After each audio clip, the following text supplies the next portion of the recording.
Parashat Yitro. Alors il y a 1 milliard de choses à dire évidemment sur cette paracha. Mahamad al-Sinaï, que veut dire le dévoilement, la Idgalout. Il s'agit donc d'être très certainement de la paracha la plus importante de la Torah, pour une raison très simple. Tout part de là. Notre rapport avec le divin commence dans cette paracha. Ok? On va essayer de comprendre de quoi il s'agit. Alors d'abord, je voudrais ouvrir sur une phrase qui est très claire. La compréhension des mots sont très clairs. C'est la folie. Et c'est justement parce que la compréhension des mots est très simple que ça la rend si compliquée. Alors, regardez, sans plus d'introduction, vous allez voir, dans la source numéro 1, il y a marqué Ve'amar Rabbi Elazar Ma'abi Hanina, dans le traité de Megillah, dans le Talmud, qui nous dit Kol ha'omer davar beshem omro mevi geula la'olam. שנאמר, ותאמר אסתר למלך בשם מרדכי. On apprend ici une phrase, encore une fois, simple à comprendre au niveau des mots. Tout celui qui dit une parole au nom de celui qui l'a énoncé, il amène la Géoula. La Géoula. Alors, cette phrase elle est claire dans ce qu'elle veut dire ici, mais c'est ce qui la rend si compliquée. Parce que même si c'est très important de citer ses sources, pas de problème. Je pense qu'il y a un tout petit peu de poids de mesure. Quoi? Parce que tu as donné tes sources, ça amène la Géoula dans le monde. C'est un petit peu disproportionné, hein, chouïa. Oui, c'est important de donner tes sources, mais de là à dire que ça amène la Géoula. Et donc, comme je n'arrive pas à comprendre ce que veut dire ici la phrase, cette phrase me pose une question. Eh bien, je vais lui répondre comme un bon juif par une autre question. Et donc, c'est ce qui m'amène à la deuxième phrase, qui est un enseignement de Masechet Avot, qui là aussi est très facile à comprendre au niveau des mots, mais ça ne va pas nous aider à comprendre le Shmilblik. Regardez, Rabbi Dostai, Rabbi Yanaï, fils de Rabbi Yanaï, Mishum Rabbi Meir, au nom de Rabbi Meir, donc lui c'est bon, il a cité ses sources, Omer, Kol השוכח דבר אחד ממשנתו, מעלה עליו הכתוב כאילו מתחייב בנפשו. Tout celui qui oublierait ne serait-ce qu'une chose de son étude est passible de mort. Ah, hein? C'est ça, hein? C'est ça. Il prévoit la Torah Kadisha. Ben c'est ça, finalement. Bon, alors non, pas vous, parce que vous êtes sadiqués, mais il paraît que ça arrive à des gens d'oublier. Non, on ne parle pas de quelqu'un qui serait malade. On ne parle pas du cas d'Alzheimer. On parle de quelqu'un de bien. Comme nous. Comme nous. Mais non, mais vous oubliez jamais. Vous oubliez rien. Alors, vous vous rappelez de toutes les pages exactes. Non, parce que dans la tchila de Yom Kippourim, on dit En shichecha lifnei kisei kevodecha. Oui, d'accord. Lifnei kisei kevodecha, il n'y a pas d'oubli. D'accord. Mais nous, on oublie. Donc, qu'est-ce que c'est que cette Mishnah? Qui me dit Kol ha-shocher davar echad mishnato keilu mitchayev benafsho. De quoi on parle?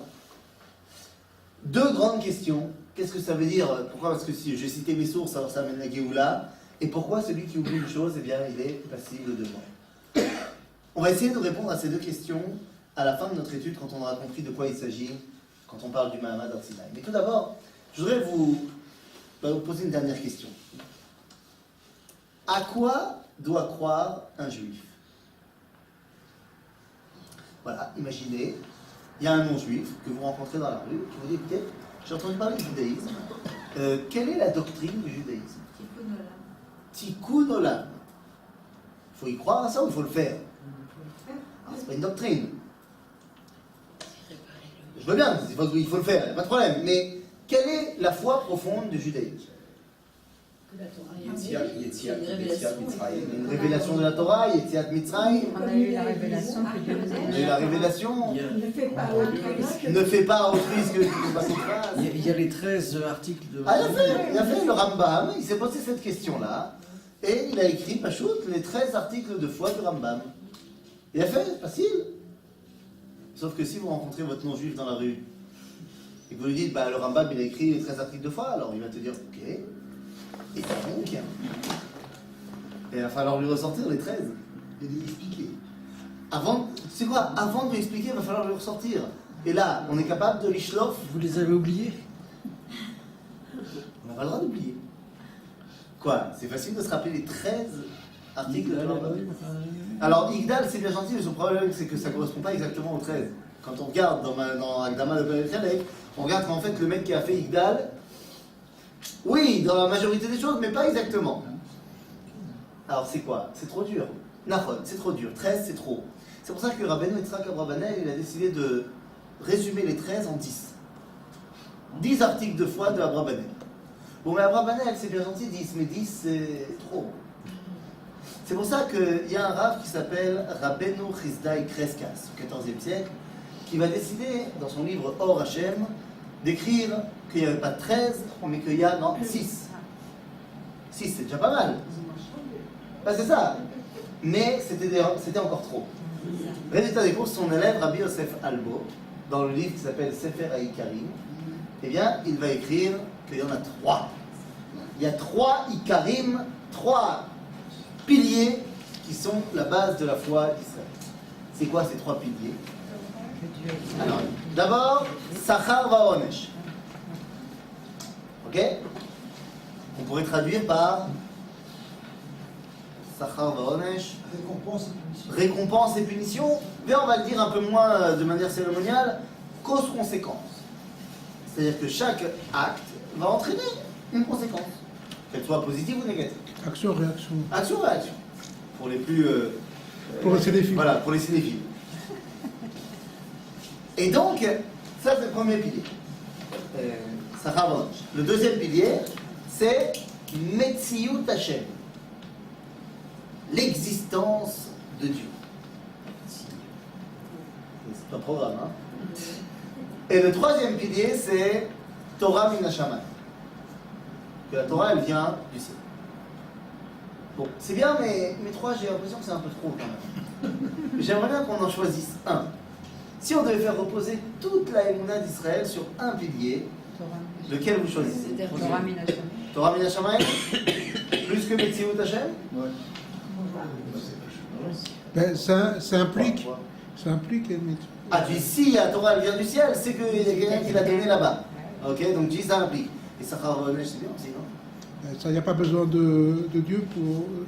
Dire, toute société, il y a Sahara. C'est-à-dire que Sachar Vaonesh, c'est très vrai, mais ça dépend pas, d'ailleurs pas seulement de la société, mais c'est le monde dans lequel on vit. Je mets la main dans l'eau, elle est mouillée. C'est le kacha. Et j'ai pas besoin de la Torah forcément pour m'expliquer qu'à chaque acte, il y a une conséquence.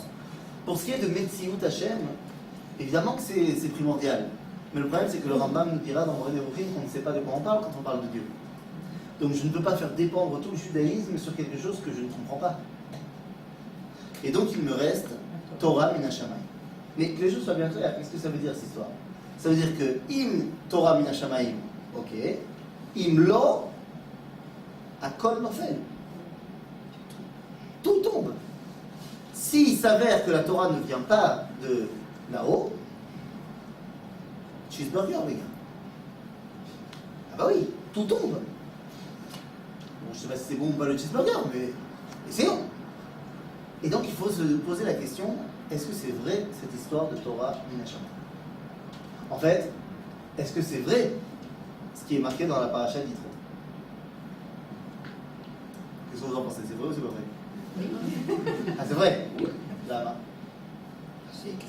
C'est écrit. Ça, c'est une bonne réponse de religieux, ça. C'est vrai pour nous parce que la tradition nous enseigne. Parce que j'y nous a étais. transmis. Tu y étais? On nous a Oh, transmis. attends, comment on dit, j'ai pêché un gros poisson, là. Tu y étais. Qui est-ce Alors, qui dit ah, c'est ce qui est dit, hein. Que toutes les âmes d'Israël. Non, toutes les âmes, elles étaient au Mont Sinaï. Tu sais quoi? C'est vrai. Mais j'ai juste un problème. C'est que de dire ça ne m'avance absolument à rien. Pourquoi? Parce que peut-être que j'y étais au niveau de Manishama et le Khazan nous le disent, donc c'est vrai, j'y étais. Mais le seul problème, c'est que. Alors, je ne vais pas parler de toi, je vais parler juste de moi. Mais moi, je ne vis pas toujours, pratiquement jamais d'ailleurs, en osmose avec Manishama. Le Manishama et l'Iswa, c'est une chose, mais moi, je vis avec mon Nefesh. Des fois, Manishama arrive à s'exprimer, mais c'est très rare. J'ai entendu dire, pas moi, hein, bien sûr, pas moi, mais j'ai entendu dire qu'il y a des gens, quand ils ouvrent la moitié de l'œil gauche le matin, j'ai entendu dire que la première chose qu'ils font, c'est pas de sauter du lit pour aller faire les brachot et mettre les filines, tout ça. J'ai entendu dire qu'il y a des gens, la première chose qu'ils font, c'est de refermer l'œil gauche et de se retourner de l'autre côté du lit. J'ai entendu dire. Je sais pas si tu connais des gens comme ça, toi? Non, parce que la Neshama, elle veut sauter du lit et faire la Torah. Mais. Donc ça veut dire que quand tu me dis que toutes les Neshamot étaient là-bas, il faut lire. Mais ça ne m'avance rien, moi je ne comprends pas ça. La Neshama, je ne sais pas ce que ça veut dire. Ok? Donc, est-ce que c'est vrai? Les gens ne savent rien. Et il va falloir vérifier ça. Vous me dites, mais non, mais Nima Amin. Et c'est peut-être le moment de dévoiler quel est le véritable sens, d'après le judaïsme, du mot Emouna. Qu'est-ce que ça veut dire Emouna? Nima Amin. C'est un terme qu'on utilise tout le temps dans le judaïsme. Enfin, Manitou disait, je fais confiance à Je fais confiance à la tradition, à la Messéo. Ah, je fais confiance à la tradition. On m'a transmis. Et ça, c'est la Emouna? Oui. Je parle pas que dans le Mamad Sinaï. Je parle de la. Quand par exemple, Emouna, ça vient du mot Amen.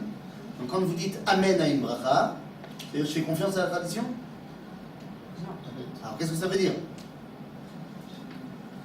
Nos amis chrétiens, et c'est pour ça que je ne vous demanderai pas de me donner une réponse, comme ça je ne suis pas obligé de vous dire. Ainsi soit-il. Je vous dis, non, mais comme ça je ne suis pas obligé de vous dire après que vous êtes chrétien, donc je vais le dire toute seule. Nos amis chrétiens disent que. Alors ils ont d'ailleurs une très belle formulation en latin que je ne me rappelle plus, donc je ne vais pas vous le dire en latin. Mais ils ont une belle formulation qui dit là où s'arrête l'intellect, commence la foi. C'est quoi la foi, la Emouna pour eux? C'est ce que je ne peux pas expliquer. C'est un acte de foi. Ce n'est absolument pas la définition de la Emouna d'après le judaïsme. Rabbi Yehuda Halevi, dans le Sefer HaKuzari, nous explique ce que veut dire le mot Emouna. Emouna, qui vient du mot Amen, ça vient lui-même du mot Emet. Emouna, ça veut dire c'est vrai. Quand je dis à une bracha Amen, ça veut dire ok, ani maskim, c'est nachon, c'est Emet. C'est nachon que Boré Periaetz. C'est nachon. Mais ça veut dire que la Emouna, c'est quelque chose que j'ai accepté comme étant vrai. Comment est-ce qu'on accepte que quelque chose est vrai? Deux options. Il y a deux façons de savoir qu'une chose est vraie. La première, la recherche intellectuelle, la démonstration intellectuelle et empirique. Non pas forcément empirique, tout n'est pas empirique, mais la démonstration al pi ha-sechel. Ça peut être de manière empirique ou ça peut être d'autres manières, mais une démonstration intellectuelle. Ça peut être une déduction, mais une démonstration qui utilisait la Torah.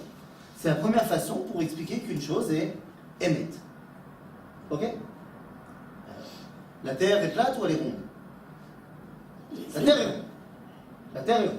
Comment je sais? J'ai jamais tourné autour de la Terre. Comment je sais? J'ai fait des calculs mathématiques. Et maintenant, j'ai des photos satellites qui me permettent de calculer exactement machin. Et il se trouve que la Terre est ronde. J'ai fait des calculs. C'est une façon d'arriver au Emet. Il y a une autre façon d'arriver au Emet. C'est quoi? Ben, si je suis en orbite géostationnaire autour de la Terre, je vois bien qu'elle est ronde. C'est l'observation.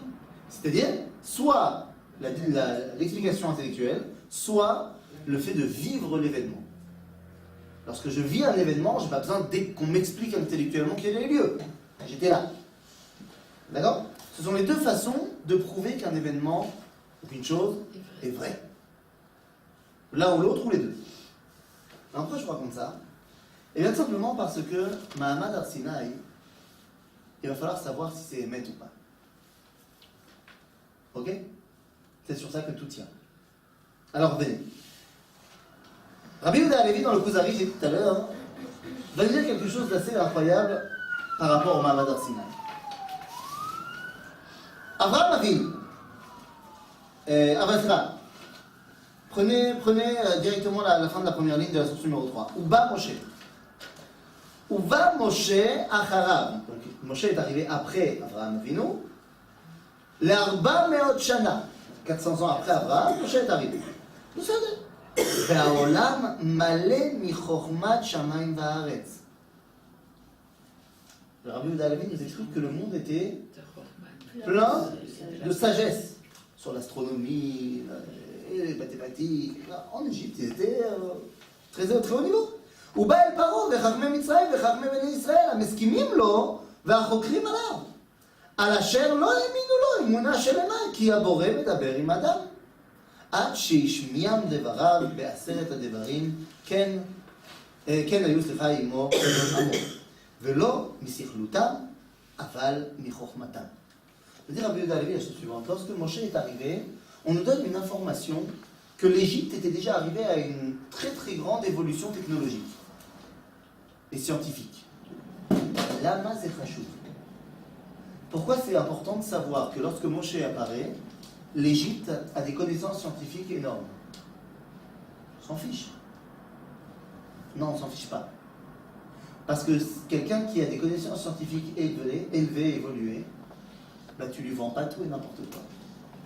Et c'est chashuv de savoir que c'est dans une génération où les gens étaient très évolués scientifiquement que Moshe est arrivé.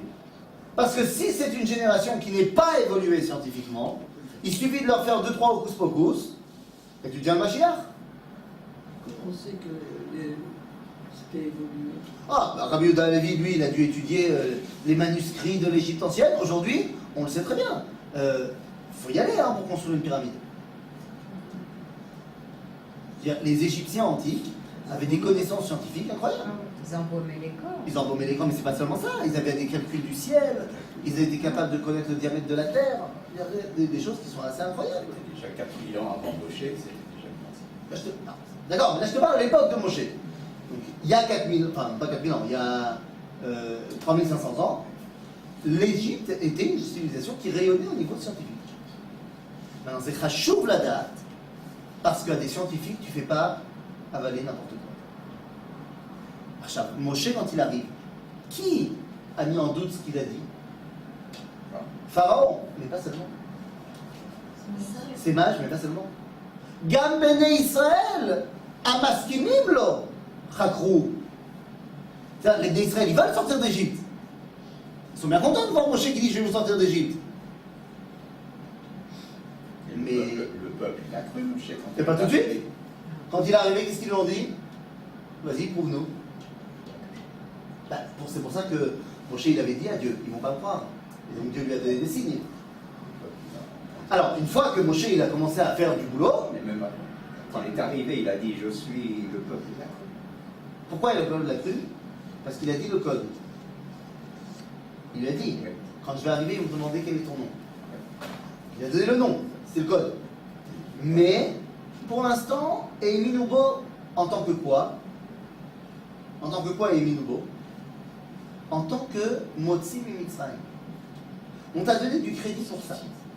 C'est tout. Et Moshe a montré qu'il était capable, il nous a sorti d'Égypte. Cool. Ma'aminim lecha que tu es un bon Goël, que tu es un bon sorteur d'Égypte. Mais en quoi ont-ils remis en cause sa parole?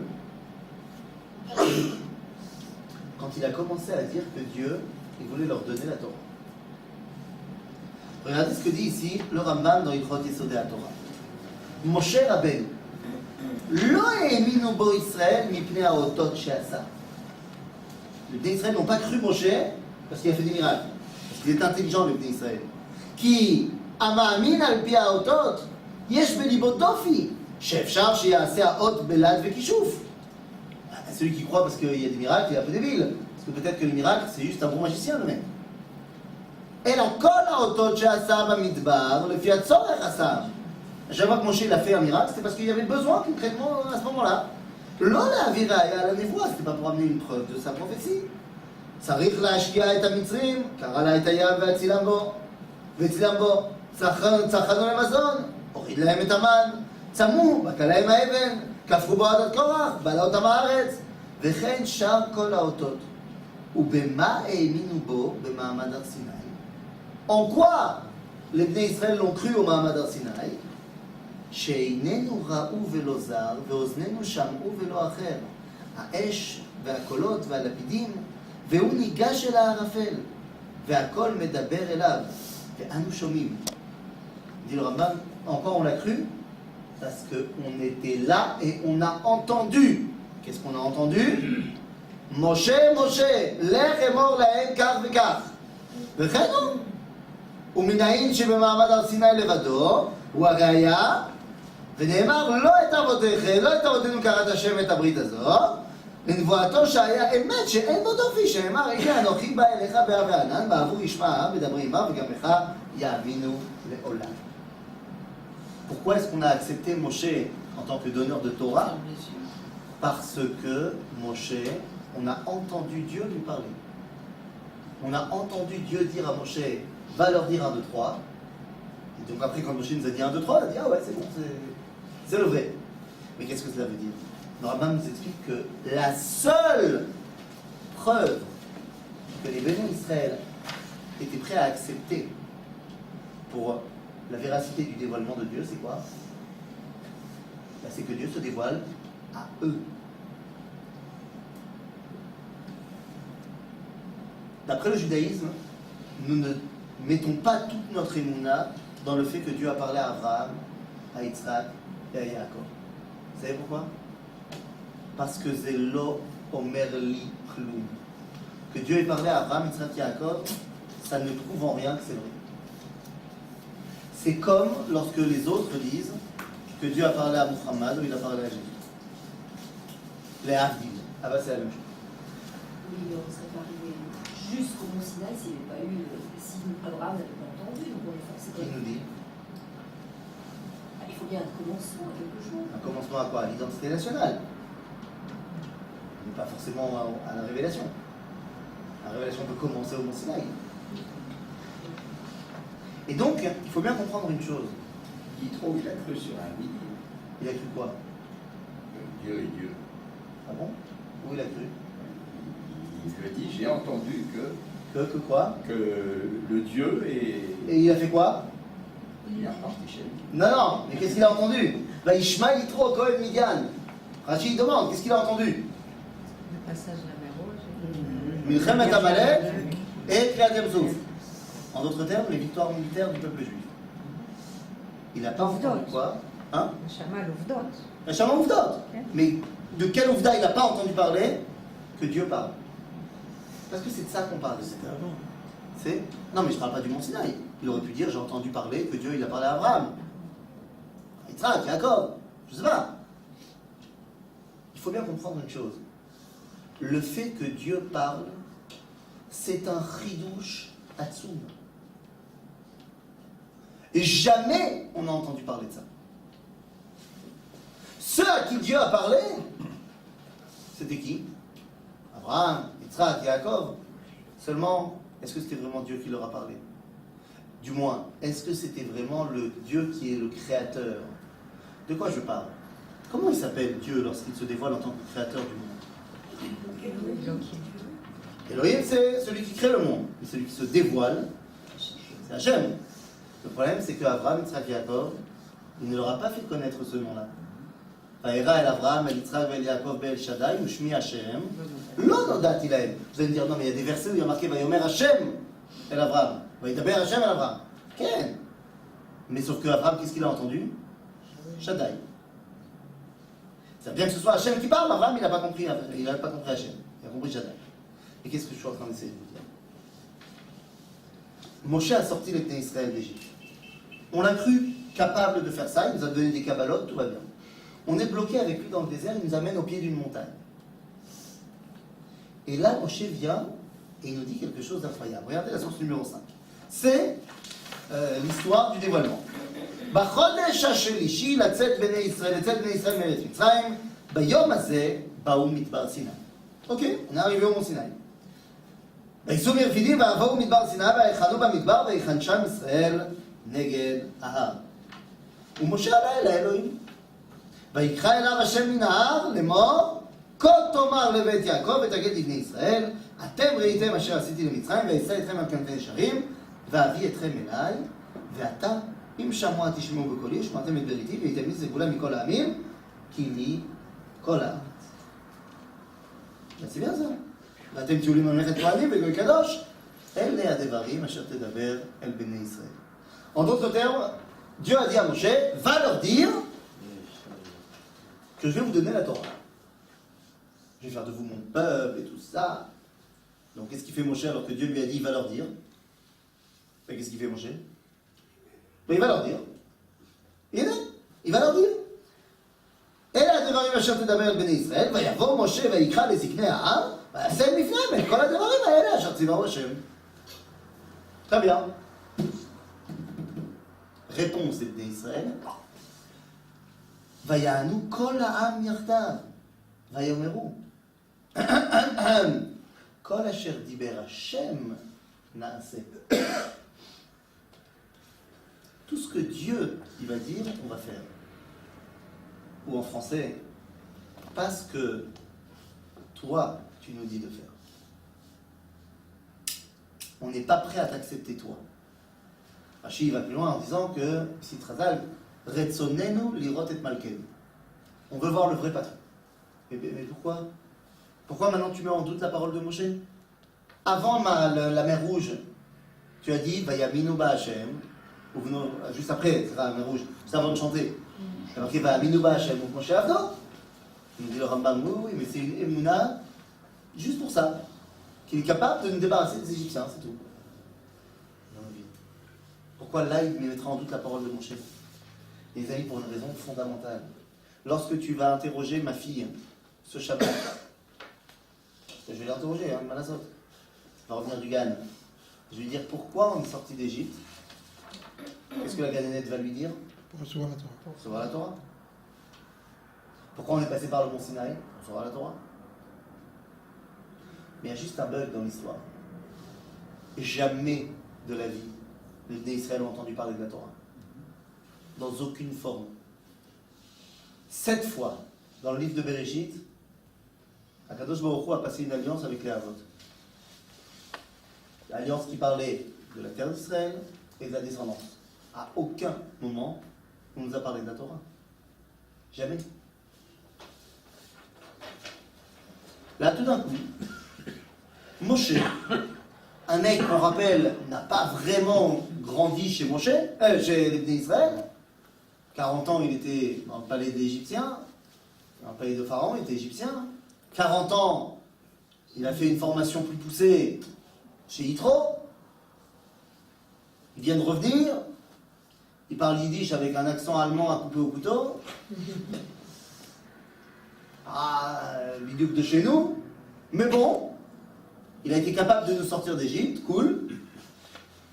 Mais là, tout d'un coup, il nous parle d'une chose dont on n'a jamais entendu parler. Parce que quand il est venu nous dire « je suis venu pour vous sortir d'Égypte », ça sonne connu.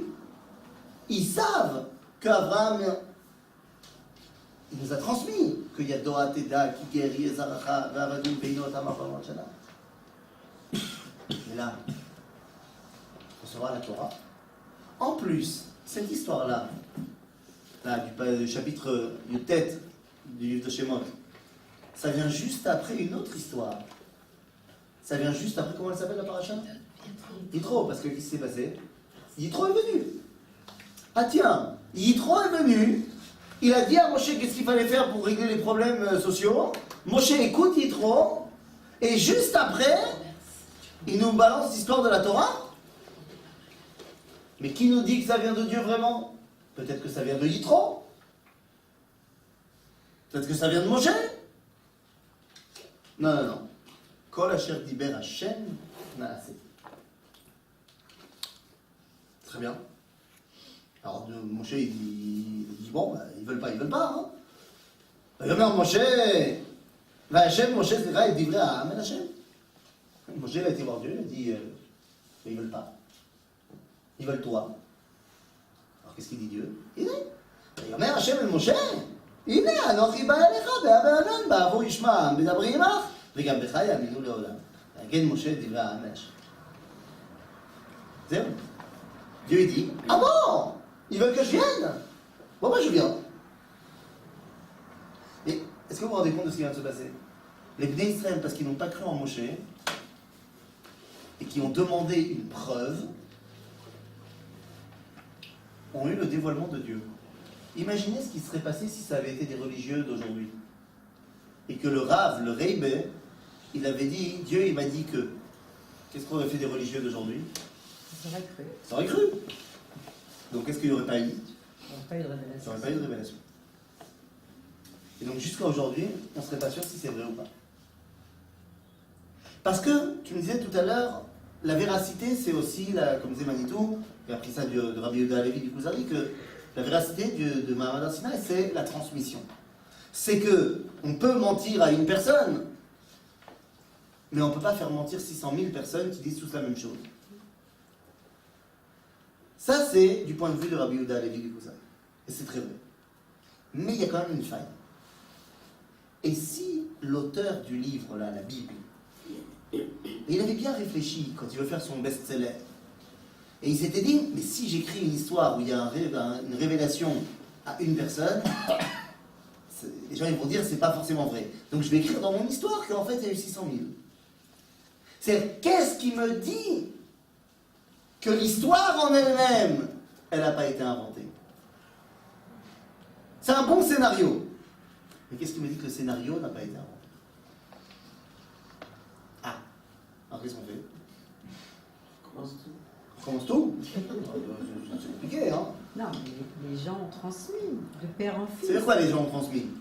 Depuis Dans le cet livre. événement. Dans le livre, les gens ont transmis. Les gens ont accepté le livre. Et peut-être que... Mais ces gens qui ont accepté le livre ont transmis à leurs enfants, qui Que n'avaient quoi? accepté le livre. Ils ont accepté le livre. Quel livre? La Torah. Il n'y a pas eu de livre au moment du Arsinaï, il n'y a pas eu de livre. Mais qui t'a dit qu'il y a eu ce truc qui s'appelle le Mahamar Sinaï?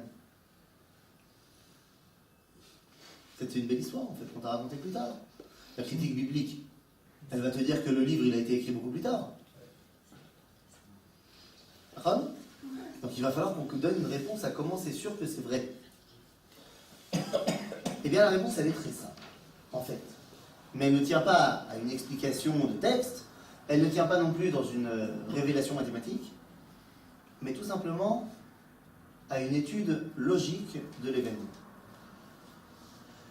Je vais vous expliquer ça, ça va être très très facile, mais pour que vous compreniez bien de quoi je parle, il faut comprendre pourquoi les Bnei Israël ils ont du mal à accepter, avant de voir la véracité, mais pourquoi ils ont du mal à accepter? Pourquoi ils ont du mal? Finalement, s'ils ont accepté Moshe, j'ai dit, alors ok, ils n'ont pas entendu parler de la Torah, mais il y a là. Non, parce que, nous dit Rashi, quand à propos du verset, Anochi Hashem Elohecha, Asher hotzeticha me'eretz Mitzrayim. Ken, מה זה? Anochi Hashem Elohecha, Asher hotzeticha me'eretz Mitzrayim. Salut, je suis l'Éternel ton Dieu, tu te rappelles, je t'ai sorti d'Égypte. C'était quand la sortie d'Égypte par rapport au Mahamad Arsinaï? 50 jours. Voilà. Ça fait 3 mois. Après l'Omer. C'est ça? Mais non, c'est pas il y a si longtemps. Donc Dieu se présente au Bnei Israël par rapport à un événement passé.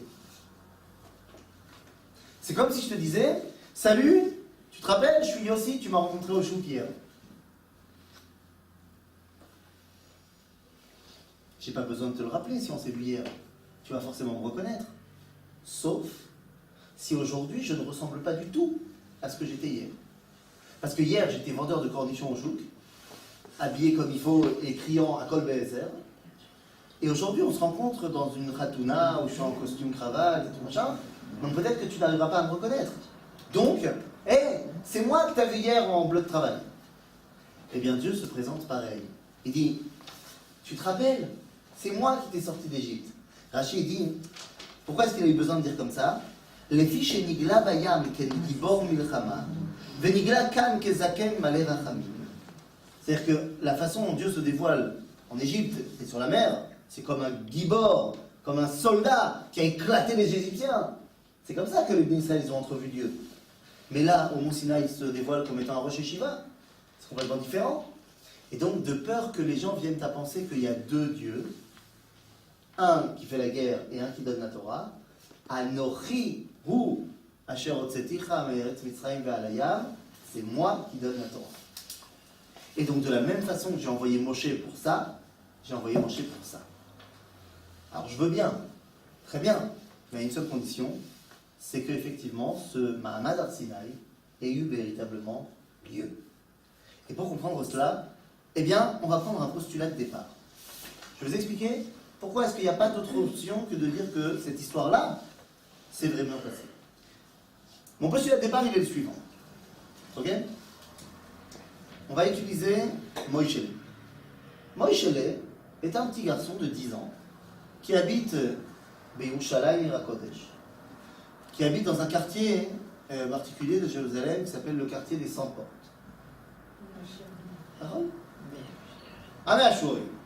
Et la seule chose qu'il connaît dans sa vie, c'est son triangle d'or. Non, c'est pas des mathématiques, c'est maison, cheder, besmidrish. Maison, cheder, besmidrish. C'est comme un choumaki. Et évidemment, il ne parle que le Lashon HaKodesh, à savoir le Yiddish. C'est ça son univers. Il n'y a évidemment pas internet à la maison, il n'y a pas de téléphone. C'est mayesh. Maison, besmidrish, cheder, besmidrish, maison, Yiddish. Un jour, Moïshele rentre à la maison.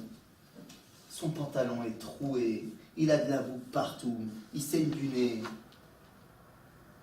Ses parents lui disent, vous c'est douce.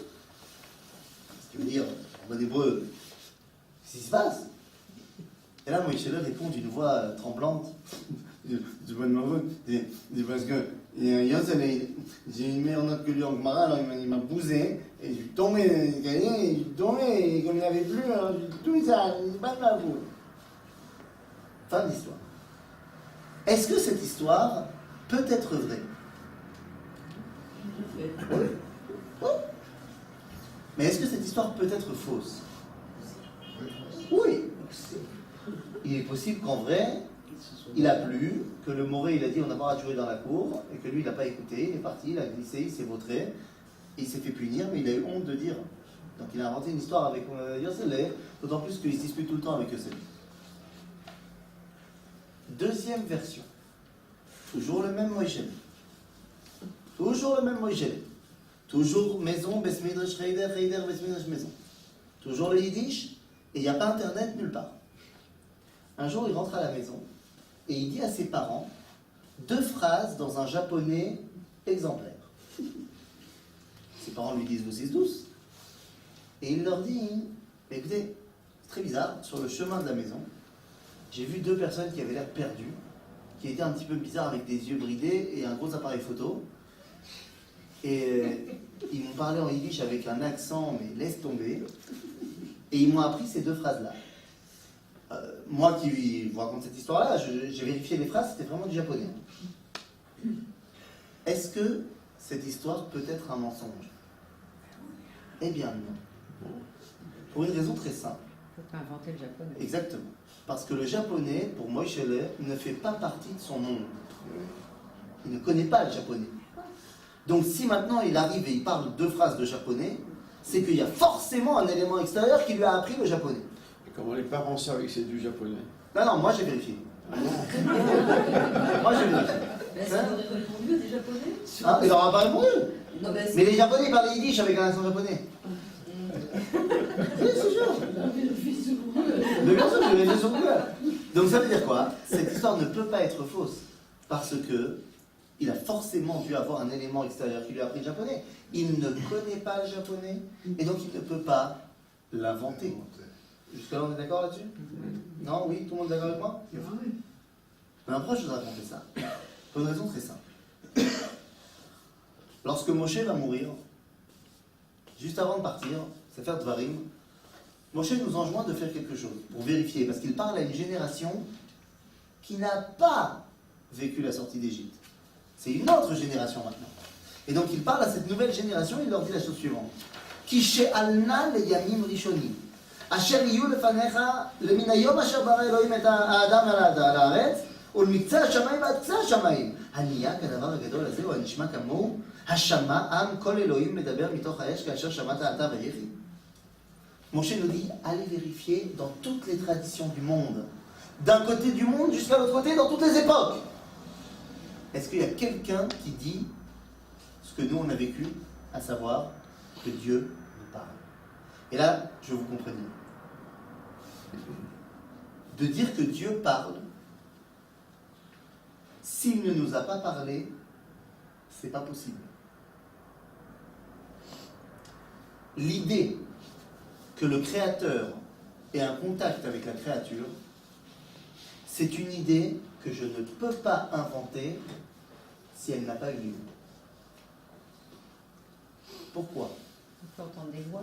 On peut entendre des voix, bien sûr. Et dans toutes les mythologies, même pré-Torah, on voit les dieux qui parlent avec les hommes.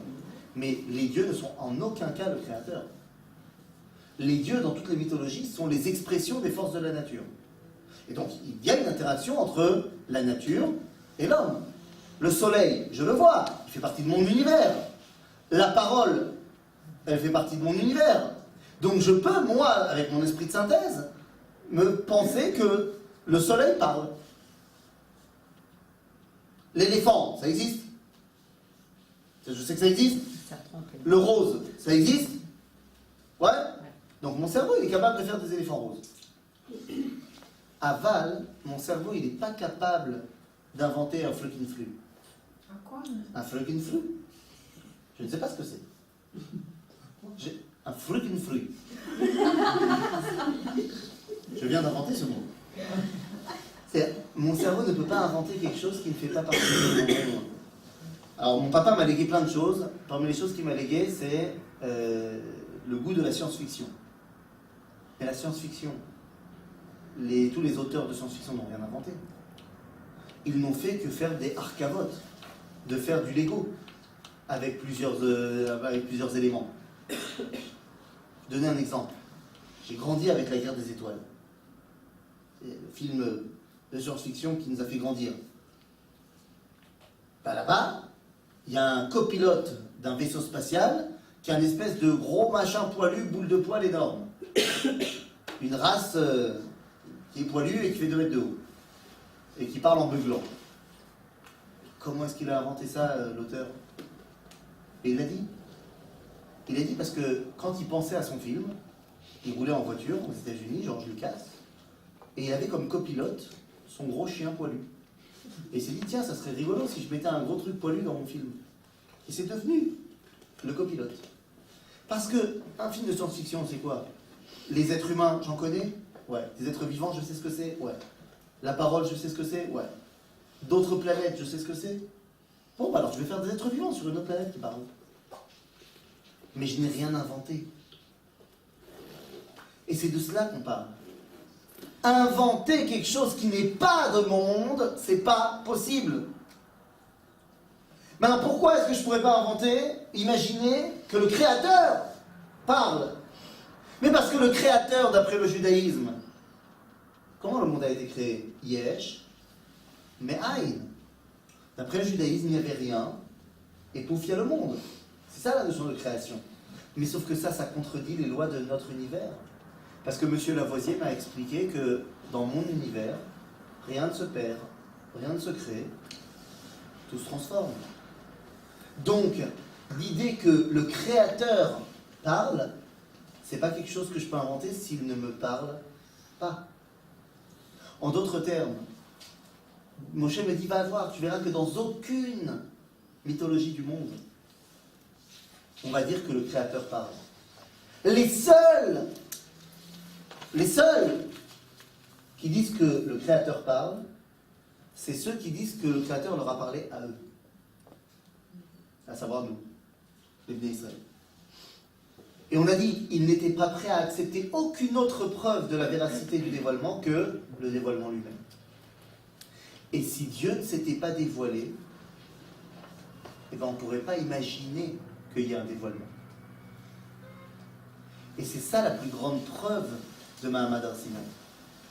C'est que s'il n'y avait pas eu Mahamad Har Sinaï, personne n'aurait pu l'inventer. Alors après, une fois qu'il y a eu Mahamad Har Sinaï, toutes les cultures, elles peuvent se l'approprier. Il n'y a pas de problème, c'est facile maintenant, une fois qu'il y a. Mais avant, non. Et c'est pour ça que Moshe nous dit, va voir, tu verras, ça n'existe pas. Parce que lorsque Dieu parle, il parle. Et j'ai pas besoin d'autres preuves qu'il me parle, il m'a parlé. Et une fois qu'il nous a parlé, et pas que à moi, mais à 600 000 personnes, alors arrive Rabbi Yehuda Halevi avec la transmission. Ok? C'est l'un sur l'autre.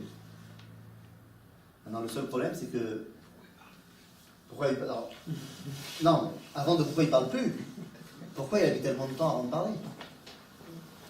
Parce que le monde, il a été créé à l'époque de Adam, 26 générations plus tard, seulement il va se dévoiler. Lorsque Dieu a créé le monde, il s'est caché ou il s'est dévoilé en créant le monde? Caché. Il s'est caché, bien sûr. Lorsque je me balade dans le monde, dans la rue, je vois Dieu ou je ne vois pas Dieu? Ah non, je ne vois pas Dieu.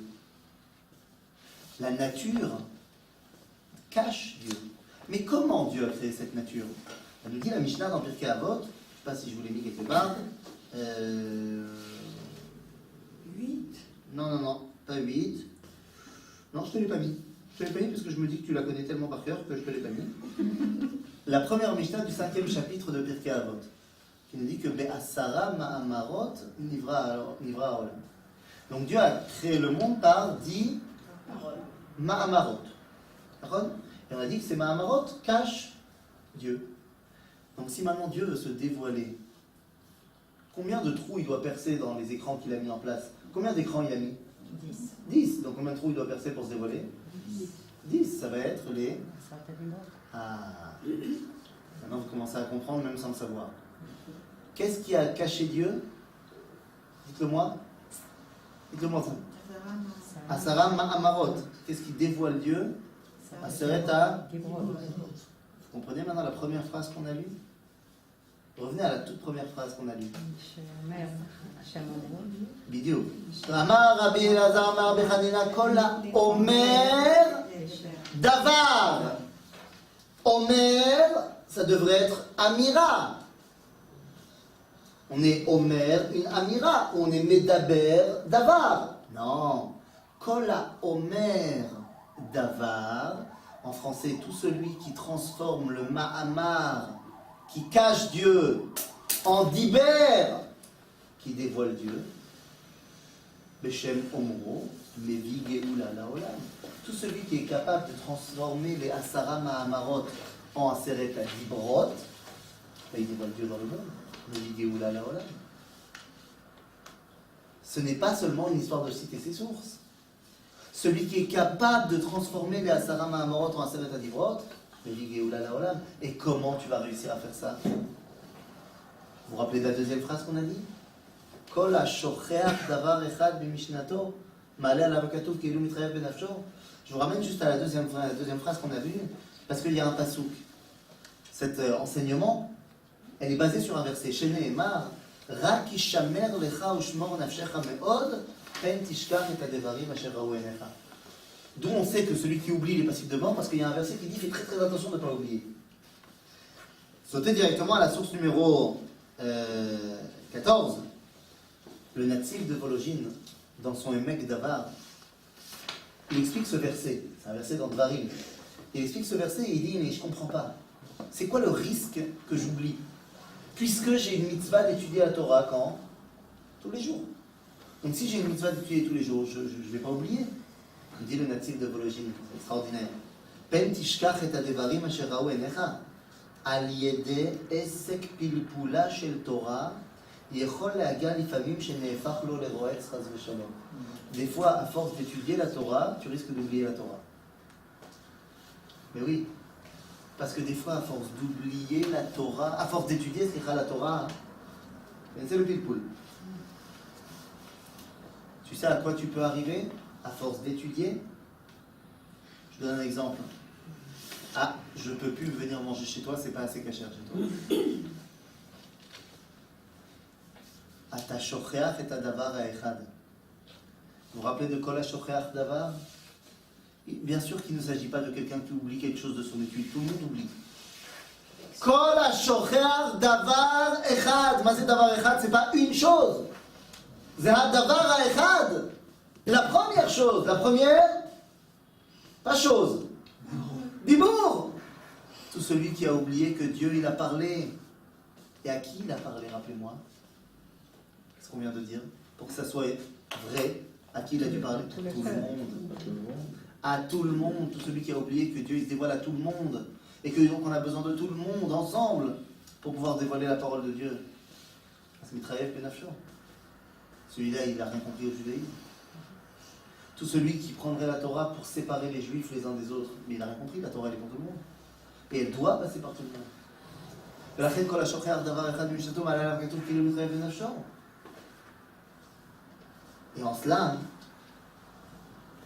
quand on fête la fête de Shavuot, en fait on lit le Mahamad Har Sinaï, la fête qui est le moment où Dieu nous a parlé, bien il y a ici une explication extraordinaire du Rabbi Lubavitch dans la source numéro 16 qui nous dit qu'il n'y a pas de couleur à Shavuot. C'est vrai, il n'y a pas de couleur à Shavuot, il n'y a pas une mitzvah propre à Shavuot. Il n'y a pas de chauffard de Rosh Hashanah, il n'y a pas de jeûne de Kippour, il n'y a pas de soukha de Sukkot, il n'y a pas de matzah de Pessah. Pas de date. Il n'y a Pas de date. Il n'y a pas vraiment de date non plus, d'accord? C'est 50 jours après. Donc le Rabbi Lubavitch dit Zman matan toratenu mevate et aprira shel hakadosh baruch hu bivnei Israël ואת הבחירה של בני ישראל בקדוש ברוך הוא שאין זה עניין פרטי ואין בזה שום ציור אלא זהו מה שעצם האלוהות בוחר בעמו ישראל ועצם של בני ישראל בוחר בקדוש ברוך הוא ולכן אי אפשר לשייך עניין זה במצווה פרטית. C'est tellement tout le monde que tu ne peux pas faire une mitzvah en particulier. C'est ça la grandeur du Mahamad Har Sinaï. La grandeur du Mahamad Har Sinaï, c'est que tout le monde a entendu que Dieu leur a parlé. Et c'est ça qui a été la base de la émouna du peuple juif. C'est pour ça qu'on dit Vechol ha'am ro'im et hakolot. Je termine par là. Vechol ha'am ro'im et Maïm Raoul. Maïm Raoul. Jade, elle a entendu des voix. Ça ne lui a pas aidé. Ça veut dire quoi? Ro'im et hakolot. Ma ro'im. Ma ro'im. Et Nathan Ben Uziel, il écrit sur ce verset. Qu'est-ce qu'on a vu? On a vu comment la voix, elle sort de la montagne et elle rentre différemment dans chaque oreille de chaque juif autour de la montagne, en fonction de ce que le juif en question comprend. Et donc on a vu comment chez moi, c'est différent de chez toi, mais que ça vient de la Kadosh Baruch Hu. Et donc on a compris que c'était pour tout le monde. Et c'est Bidiuk et Inyan, chez le Mahamad Har Sinaï. Les Bnei Israël ont dit à Moshe, on n'est pas prêt à entendre de toi. On veut entendre de lui. Et grâce à cela, eh bien aujourd'hui, notre pilier sur lequel tout le judaïsme tient, à savoir Torah min hashamayim, Ze Emet. Et donc, eh bien, on ne mangera pas le cheeseburger ce soir. Les Emayesh. Chazak.